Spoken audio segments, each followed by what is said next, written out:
오늘 하나님께서 우리에게 주시는 말씀은 고린도전서 11장 1절부터 16절에 있는 말씀입니다. 내가 그리스도를 본받는 사람인 것과 같이 여러분은 나를 본받는 사람이 되십시오.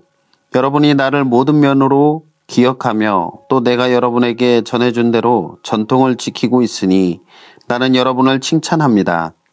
그런데 각 남자의 머리는 그리스도요, 여자의 머리는 남자요, 그리스도의 머리는 하나님이신 것을 여러분이 알기를 바랍니다.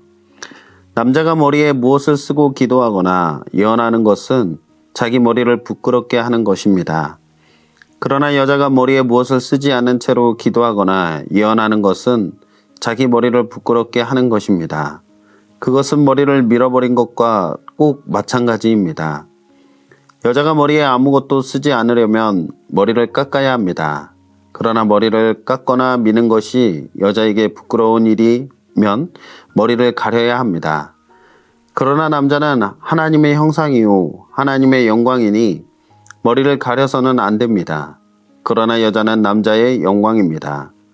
남자가 여자에게 난 것이 아니라 여자가 남자에게서 났습니다. 또 남자가 여자를 위하여 지으심을 받은 것이 아니라 여자가 남자를 위하여 지으심을 받았습니다. 그러므로 여자는 천사들 때문에 그 머리에 권위의 표를 지니고 있어야 합니다. 그러나 주님 안에서는 남자 없이 여자가 있지 않고 여자 없이 남자가 있지 않습니다. 여자가 남자에게서 난 것과 마찬가지로 남자도 여자의 몸에서 났습니다. 그리고 모든 것은 다 하나님에게서 났습니다. 여러분은 스스로 판단하여 보십시오. 여자가 머리에 아무것도 쓰지 않은 채로 하나님께 기도하는 것이 마땅한 일이겠습니까? 자연 그 자체가 여러분에게 가르쳐 주지 않습니까? 남자가 머리를 길게 하는 것은 그에게 불명예가 되지만 여자가 머리를 길게 하는 것은 그에게 영광이 되지 않습니까? 긴 머리카락은 그의 머리를 가려주는 구실을 하는 것입니다. 이 문제를 두고 논쟁을 벌이려고 생각하는 사람이 있을지는 모르나 그런 풍습은 우리에게도 없고 하나님의 교회에도 없습니다. 사랑하는 우리 미랄교회의 모든 성도 여러분들, 우리가 살아가는 시대 가운데 정말 자주 듣는 말이 하나 있는데 그것은 자유인 것 같습니다. 자유라는 말을 우리는 자주 듣죠. 요즘 미디어를 통해서 연예인들의 삶을 엿보는 프로그램들이 많이 있죠. 예전부터 제가 굉장히 좋아했던 프로 가운데 하나가 나 혼자 산다, 그리고 또 전지적 참견 시점, 전찬시라고 하는데 요즘엔 또 짠남자라는 그 예능이 참 재밌더라고요. 연예인들의 삶을 들여다보면서 자유를 누리는 그들만의 세계, 그들만의 삶을 보는 그 재미를 보여주기도 합니다.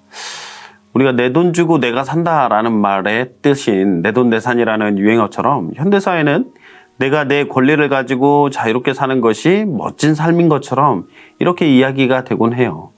다른 사람에게 민폐만 안 끼치면 내 마음대로 살 권리가 있다. 이 생각이 현대인들의 보편적인 상식이 되고 있죠. 그런데 혹시 가정과 직장, 학교에서나 심지어 교회 안에서도 이 자유라는 이름으로 행한 일들 때문에 때로는 누군가에게 마음을 어렵게 하는 것이 있다면 어떨까요? 예전에 재밌게 보았던 SNL이라는 그 프로그램 중에서 오피스 편이 있었어요. 되게 재밌었는데 MZ세대 신입사원이 귀에 에어팟을 끼고 근무하면서 현대 사무실에서 나타나고 있는 세대 차이 때문에 겪는 일들을 굉장히 재밌게 그린 내용들을 보았던 기억이 납니다. 시대적으로 바라보는 시각이나 관점이 달라지기 때문에 겪을 수 있는 일들로 여겨지죠. 고린도전서 11장에서도 바로 이 자유에 따른 교회 안에서 일어나는 일들에 대해서 바울은 고린도 교회에게 보내는 이 편지를 통해서 어떻게 성숙한 그리스도인들이 자유를 누리며 신앙생활을 할 수 있을지에 대해서 이야기하는 부분입니다. 솔직히 오늘 본문은 설교하기 참 어려웠어요. 만일 여자가 머리를 가리지 않거든 깎을 것이요, 만일 깎거나 미는 것이 여자에게 부끄러움이 되거든 가릴지니라. 이 말씀을 어떻게 전할 수 있겠습니까? 목사님들끼리 웃으면서 고린도전서 11장 걸리는 분은 진짜 큰일 난다, 부담스러운 본문이다라고 했던 적이 있었는데 그게 하필 제가 또 이렇게 걸리게 됐고 설교 본문으로 이렇게 준비를 하는데 참 당혹스러웠습니다. 2026년을 살아가는 우리의 눈으로 보면 아니 성경에 왜 이렇게 가부장적이고 시대착오적이지? 라는 그런 오해와 함께 거부감이 들 수 있는 본문이라 생각을 했기 때문에 그렇습니다. 하지만 성경을 읽을 때 당시 문화적 그 사회적 배경을 이해하고 우리는 바라봐야 진정한 하나님의 진짜 의도를 알 수 있겠죠. 당시 로마와 그리스 사회에서 결혼한 여성이 공공장소에 나아갈 때 머리에 면사포나 수건을 쓰는 것이 일반적이었다고 합니다. 이 의미는 나는 결혼한 사람으로서 정숙하고 내 남편을 사랑하고 존중합니다 라는 그런 뜻이 있었다고 해요. 반대로 공공장소에서 머리에 수건을 벗어버리거나 머리를 풀어헤치는 것은 당시 사회에 반하는 문란한 여성들이거나 남편과 결혼관계를 거부하는 반역적 행동으로 여겨졌다고 합니다. 또 남자가 머리에 무언가를 쓰고 기도하는 것은 당시 이방 종교 제사장들이 행하였던 관습이었다고 해요. 그런데 편지를 쓸 당시 고린도 교회에 복음을 듣고 예수 안에서 우리는 자유하다. 이제 유대인이나 헬라인이나 종교인이나 자유인이나 남자나 여자나 다 하나다라는 이 엄청난 영적인 자유를 누리게 되었는데 그런데 일부 성도들이 이 자유를 오해하기 시작했다라는 거예요. 예수님을 통해 자유롭게 되었으니 이제 세상 문화나 관습 따위는 따르지 않을 거야. 예배 시간에 머리에 수건을 벗어버리고 당시 통용됐던 이런 모든 관습들을 이제는 따르지 않겠다라고 주장을 했습니다. 물론 당연히 그럴 수 있다라고 생각을 해요. 그런데 문제는 이 모습을 본 초신자들이나 세상 사람들이 충격을 받았다라는 거예요. 교회라는 곳은 가정의 질서도 무시하고 세상의 최소한의 도덕과 예의도 없이 방종한 집단이구나라고 당시 시대의 배경 안에서 교회를 오해하고 손가락질을 하기 시작을 했던 거예요. 바울은 이 문제를 해결하기 위해서 3절에 아주 중요한 질서의 원리를 가져와서 설명합니다. 3절에 보면 그러나 나는 너희가 알기를 원하노니 각 남자의 머리는 그리스도요 여자의 머리는 남자요 그리스도의 머리는 하나님이시다. 이 구절을 자칫 우리가 해석을 잘못하면 많은 오해가 생길 수가 있죠. 마치 남자가 여자보다 우월하다느니 여자는 남자한테 복종하라는 그 성경이 말하는 것이라고 착각할 수도 있습니다. 그러나 여기에서 머리는 군림하는 독재나 수직적인 계급을 뜻하는 것이 아니었죠. 생각해 보십시오. 그리스도의 머리가 하나님이시라고 하는데 그렇다면 성부 하나님이 성자 예수님보다 더 높고 우월하신가요? 아니죠. 성부와 성자는 영광과 본질에서 동등하십니다. 다만 구원의 사역을 위해 기꺼이 역할을 나누고 동역을 하신 것이죠. 마찬가지예요. 남자와 여자는 하나님 앞에 동등한 가치를 지닌 존재들입니다. 다만 하나님은 가정과 교회라는 공동체를 아름답게 유지해 나가기 위해서 질서를 우리에게 선물로 주신 거예요. 성경 안에서 머리됨은 권세가 아니라 목숨을 바쳐 사랑하고 보호해야 하는 책임이다라고 말하고 있는 거죠. 그리고 그 책임에 대해서 기꺼이 존중과 신뢰로 반응하는 것이 머리를 가리는 수건의 진짜 의미였습니다. 세상은 끊임없이 남녀를 가르고 세대를 가르고 서로 독립해서 각자 도생하며 살라고 우리에게 유혹을 해요. 너는 너대로 나는 나대로 각자 자유롭게 살자. 이것이 굉장히 쿨한 것처럼 보이기도 하죠. 하지만 바울은 11절과 12절에서 교회가 붙잡아야 할 메시지를 전하고 있습니다. 그러나 주 안에는 남자 없이 여자만 있지 않고 여자 없이 남자만 있지 아니하나니 이는 여자가 남자에게서 난 것과 같이 남자도 여자로 말미암아 났습니다. 그리고 모든 것이 하나님에게서 났느니라. 바울은 당대의 가부장적인 남자들에게 경고하고 있어요. 남자들은 여자가 남자에게서 나왔다고 교만하지 말아라.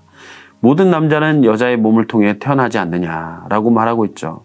결국 우리 모두는 하나님 한 분으로부터 나온 존재들이다라고 그것을 말하기 위해서 강조하고 있는 거예요. 성경이 말하는 하나님 나라의 관계는 상호 의존적이죠. 우리의 몸만 보아도 알 수 있습니다. 손은 팔에 붙어 있어야 하고 팔은 몸통에 붙어 있어야 합니다. 서로가 서로를 필요로 하고 있고 서로 연결되어 있을 때라 비로소 온전한 생명을 누릴 수 있게 되는 거죠. 교회 공동체도 이와 같습니다. 내 신앙 내가 알아서 지키면 되지 왜 다른 사람의 눈치를 봐야 할까? 라고 주장하는 사람들도 있을 수 있습니다. 그러나 우리는 서로에게 연결된 한 지체라는 사실을 기억해야 합니다. 나의 말 한마디, 나의 행동, 그 나의 태도 하나하나가 옆에 있는 연약한 지체에게 영적인 영향을 미칠 수 있다라는 거죠. 내가 무심코 행한 그 자유로운 행동이 누군가에게는 신앙을 흔들 수 있는 걸림돌이 될 수 있다라면 그것을 하지 않는 것도 자유입니다. 바울이 고린도 교회 성도들에게 문화적 관습을 따르고 머리를 가리라 라고 권면한 본질적인 이유는 딱 한 가지예요. 교회는 각자의 자유보다 공동체의 평화와 형제 유익을 소중하게 여겨야 할 지체들이기 때문입니다. 기독교가 말하는 진짜 신앙적 성숙은 무엇이냐면 내가 그것을 할 수 있는 힘과 자유가 있지만 내 옆에 있는 연약한 형제와 자매를 위해서 그리고 하나님의 교회의 영광을 위해 내 자유를 기꺼이 내려놓을 수 있는 그런 용기들이에요. 그것이 바로 예수 그리스도께서 우리에게 보여주신 사랑의 방식인 거죠. 예수님은 하나님과 동등한 권세를 가지신 분이셨지만 우리를 구원하시기 위해 그 권세와 자유를 다 내려놓고 인간의 삶 속에 찾아오셨습니다. 십자가에 내려오실 수 있는 능력이 있으셨지만 저와 여러분을 살리시기 위해 그 자유를 포기하시고 못 바뀌셨어요. 오늘 본문 1절에서 바울은 내가 그리스도를 본받는 자가 된 것 같이 너희는 나를 본받는 자가 되라 라고 말씀하십니다. 이번 한 주간 우리가 살아갈 때 내 권리와 내 자유가 분명히 있지만 가정에서, 직장에서, 그리고 교회에서 공동체를 통해서 서로를 배려하고 사랑하는 마음으로 살아가 보시기를 소망합니다. 내가 이렇게 행동할 자유가 있지만 우리 주변에 있는 사람을 위해 실족하게 하지 않기 위해서 내가 기꺼이 참아내야지.